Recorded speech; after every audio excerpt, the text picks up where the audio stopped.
मोड़ना चाहता है, भटकाना चाहता है, क्योंकि वहाँ पर जो तमाम इलाके हैं, पीओके है, बलूचिस्तान है, खैबर पख्तूनख्वा है, वहाँ पर जो घटनाक्रम घट रहा है वो तो घट रहा है, लेकिन वहाँ कुछ सियासी खेल भी चल रहा है।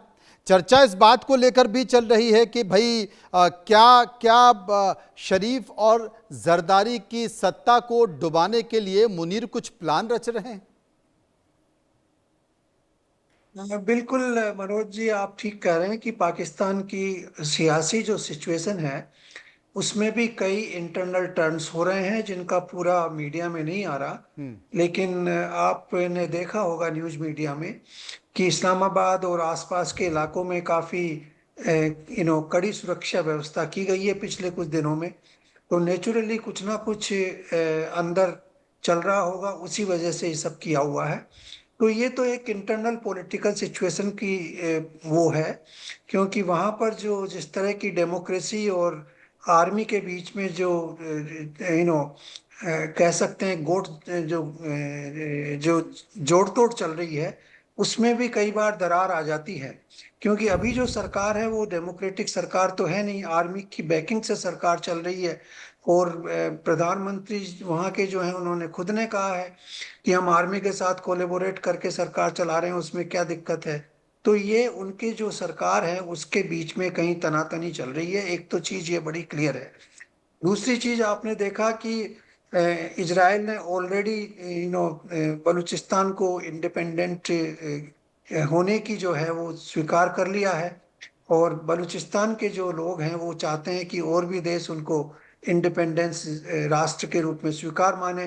पाकिस्तान की सरकार खुद मान रही है कि उनका कंट्रोल बलूचिस्तान पे बहुत कमज़ोर है, और उनकी जो आर्म फोर्सेज हैं वो वहाँ पे जा नहीं पाती हैं, और जाती हैं तो उनका कत्लेआम हो जाता है। ये सिचुएशन चल रही है।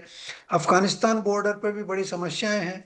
अफगानिस्तान में आपने देखा कि तालिबान एक बार इनका बहुत बड़ा भागीदार माना जाता था, अब तालिबान जो है वो इनके साथ युद्ध के लिए तैयार हो रहा है। जगह जगह कई बार इनके वो हुए हैं, मुठभेड़ें भी हुई हैं, कुछ लोगों को बॉर्डर के ऊपर मारा भी गया है। पख्तूनवा रीजन जो है उसके अंदर भी समस्याएं हैं, और पीओके में भी समस्याएं हैं।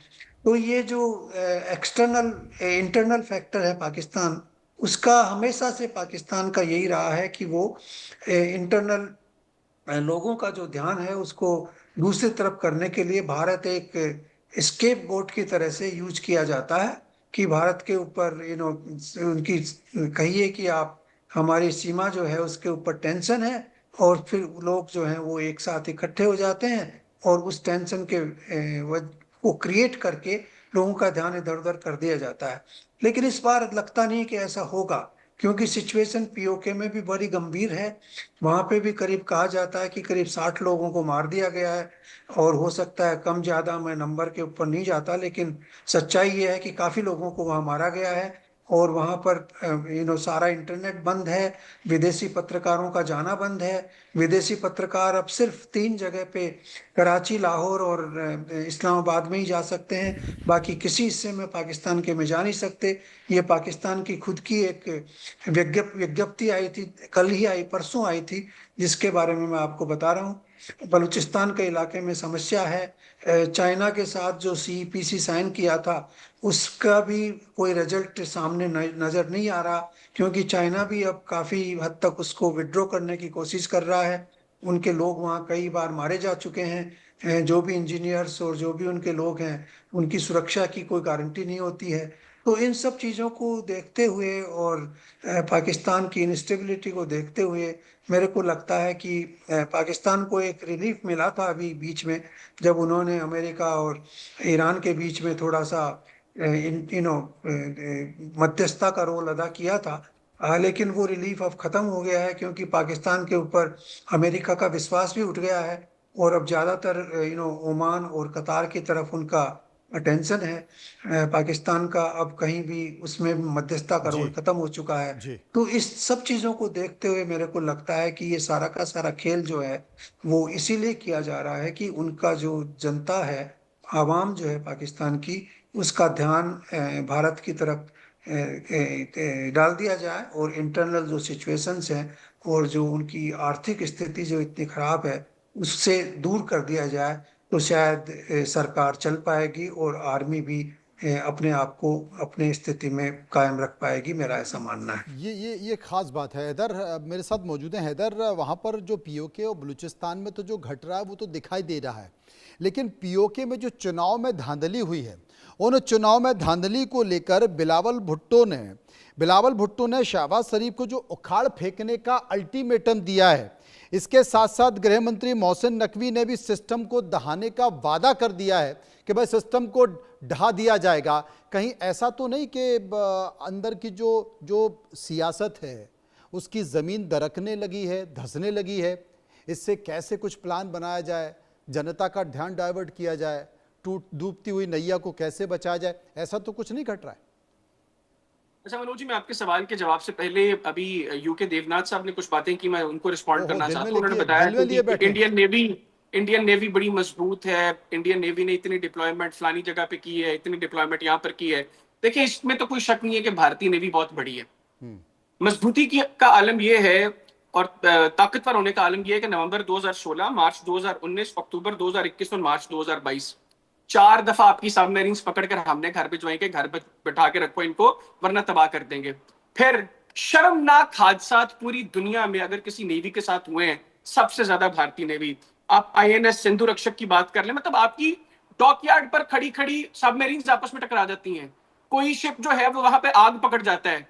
और आलम यह है कि सबसे ज्यादा पीस टाइम के अंदर किसी एयरफोर्स को हादसा हुए हैं तो वो भारतीय एयरफोर्स है एशिया में, और किसी नेवी को हुए हैं तो वो इंडियन नेवी है। दूसरी, जहां तक बात आपने की पाकिस्तान के हालात की, देखें आजाद कश्मीर के अंदर जो इंतखाबात के 2 मराहल हुए हैं, मुझे पता है कि उससे भारत को बहुत तकलीफ है, क्योंकि आप लोग डे 1 से चाहते थे कलअदम जॉइंट अवामी एक्शन कमेटी के तवसत से कि वहां पर इंतखाबात हुई ना।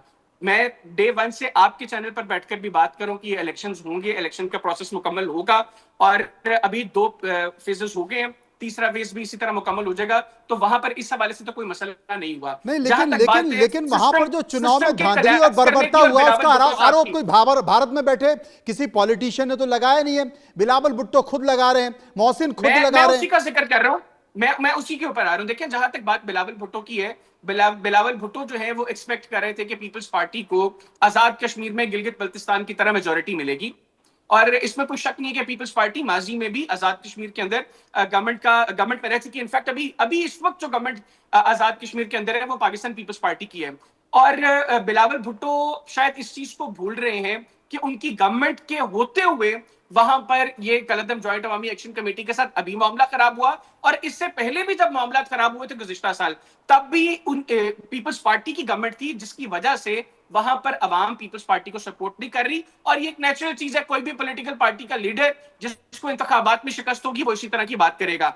जहां तक बात मोहसिन नकवी साहब की है, उन्होंने ये नहीं कहा कि हम सिस्टम को लपेट देंगे, सिस्टम को इस तरह कर देंगे। उन्होंने सिस्टम के अंदर जो खामियां हैं, जो गलतियां हैं, उनको उन्होंने पॉइंट आउट किया, जो मैं भी सेकंड करता हूं कि वाकईतन सिस्टम में एक रीसेट की जरूरत है। मैं भी इस चीज का एडवोकेट हूं कि चलो हमारे मल्लिका यहाँ जी, चीजें मान जिस लिया तरीके से आगे चल रही कि हैं, वहां जो धांधली उसमें हुई है बहुत उसमें बेहतरी सिस्टम की में जरूरत सुधार है। की जरूरत है। लेकिन हैविंग तो सेड आपने दिस, मान लिया ना, इसका है कोई जरूरत मल्लिका ताल्लुक जी। इसका कोई ताल्लुक मनोज जी इंडिया के साथ नहीं है। इंडिया के साथ जो पाकिस्तान के मामलात हैं वो बिल्कुल अलग है। हाँ, विद इन पाकिस्तान जो मामलात हैं वो मैंने आपको बता दिया कि ये एक अप्रोच है, हमें छोटे जो सूबों की भी जरूरत है, हमें सिस्टम अरे के भाई, अंदर मजीद बेहतरी पीओके भी में लानी जो है है अगर हम चाहते हैं कि आगे मामला इंडिया के साथ मान अलग लिया। कहाँ है? वहां तो भारत की नजर रहेगी ना हमेशा। मल्लिका जी, मुझे कुछ कहा आपने? नहीं, आप मल्लिका जी के पास चलते हैं। मल्लिका जी, आज मनोज जी हमारे लिए एक बहुत बड़ी जीत है कि हैदर साहब ने मान लिया है ऑफिशियली कि भाई पाकिस्तान का